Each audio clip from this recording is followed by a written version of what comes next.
Welcome to the Den, the Dark Entertainment Network. I'm the Gothic Rose, and this is the Piping Hot Celebrity in 3. Let me take this moment to reintroduce myself. I am the Gothic Rose, hostess of the Dark Entertainment Network. This is a channel where the news meets conspiracy theories and makes babies in my brain, and it comes out my mouth. I do this because I enjoy it. If you like this type of content, please follow along, because I'm not going to stop. Forget acting, forget the Oscars, forget it all. Let's just take every single person associated with Hollywood and turn them into the reality star that they truly are, because the drama is just ridiculous, but I love it a lot. So the tea is just getting hotter and hotter to the point where we can't even sip it now, because in the latest move, stunt, whatever you want to call it, Blake Lively and Ryan Reynolds are currently seeking to dismiss the $400 million defamation lawsuit brought against them by Justin Baldoni. The couple's lawyers have filed a notice with the judge indicating their intent to move to dismiss Baldoni's complaint, and the first hearing for this high-profile legal battle is scheduled for February 3rd, 2025. That's just a few days away.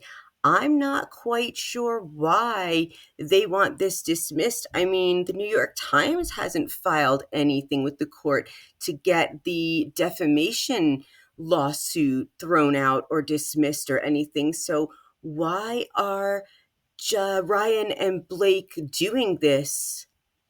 It seems like they don't want some additional information to come out because the gag order did not work.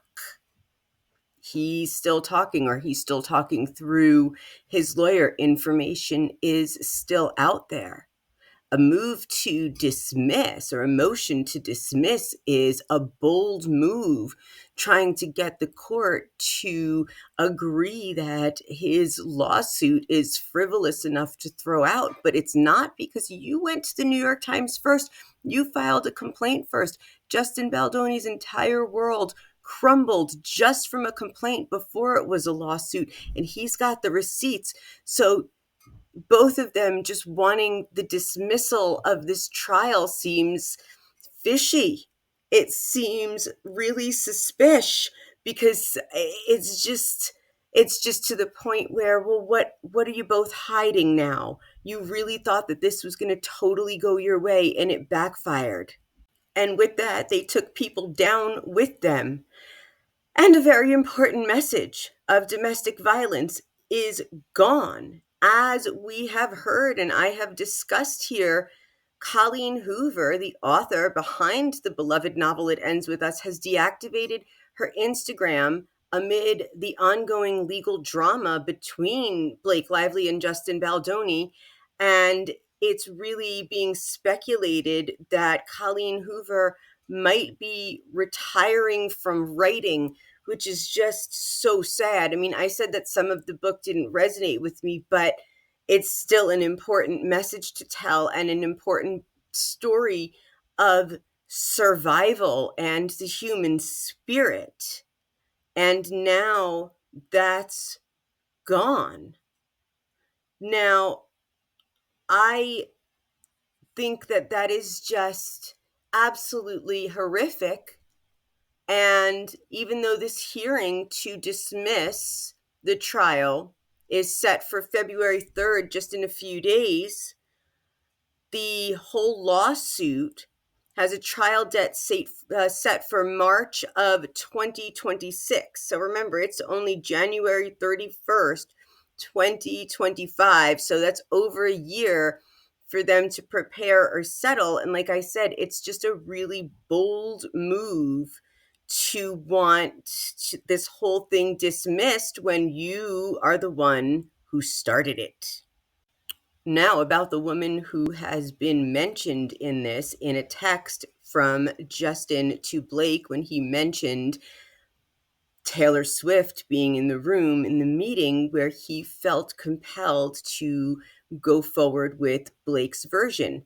Now, as we know, Taylor Swift said that she was confused as to why she was brought into it. But if you check out yesterday's episode, it is said that she knew that she was going to, after her music was in, she knew that the composer, let me say, was someone she didn't get along with in the past, and Sony wanted her music in the film, so she said it's either him or me, and her music was in.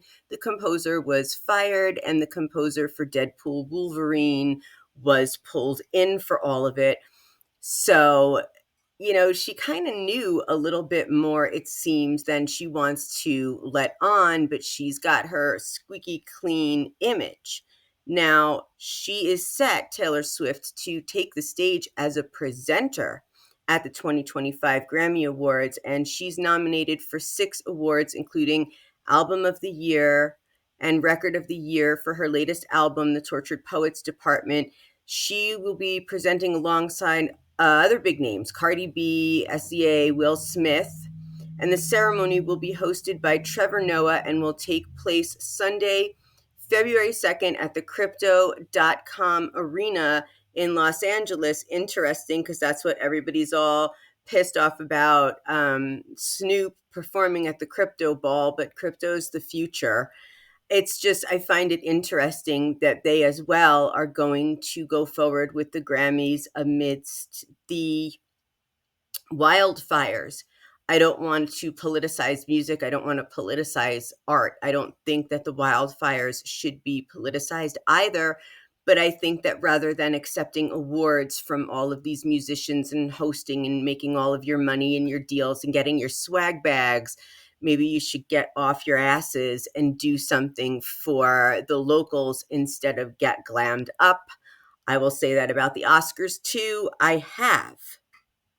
But this is set to celebrate, obviously, musical achievements, and it's going to honor the life and legacy of Quincy Jones, who passed away in November of 2024. And the performers include Billie Eilish, Charlie XCX, Shakira, and a lot of others. So it will raise funds to support wildlife efforts, relief efforts in Los Angeles. I don't know. I think if they show up again wearing a pin and, on their designer clothes, and it's more virtue signaling than anything. It's just my opinion.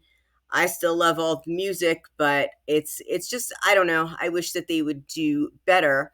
But speaking of Taylor Swift and her boyfriend, the Kansas City Chiefs are headed to the Super Bowl, and they are aiming for a historic three-peat. They will be facing the Philadelphia Eagles in a highly anticipated rematch of the Super Bowl. So this is Super Bowl. So we'll see if they can do it. I will be watching. Taylor Swift, we know, will be there. But the question is, will Blake Lively be in attendance with her again this year? Last year she was there. Now, like I said yesterday, according to Perez Hilton, Taylor is a very, very loyal friend, but I think it will be very telling if Blake Lively is at this Super Bowl game with her. Time will tell. Let me know what you guys think in the comments. Will Taylor invite Blake to the Super Bowl? I mean, I guess with all of my complaining about what the celebrities are doing, I could say that they should cancel the Super Bowl as well. So maybe I should backtrack my thoughts a little bit and say thank you for the entertainment, because it is a good distraction from what's going on. But please donate when you can and to whom you can. I'm looking for one of the better charities to donate to locally in the area. So if anyone can comment with a link to a charity, I really would like to send something to the victims of the wildfires. I just want to make sure it is going to the victims, to a good cause. And with that, I thank you for joining me in the den.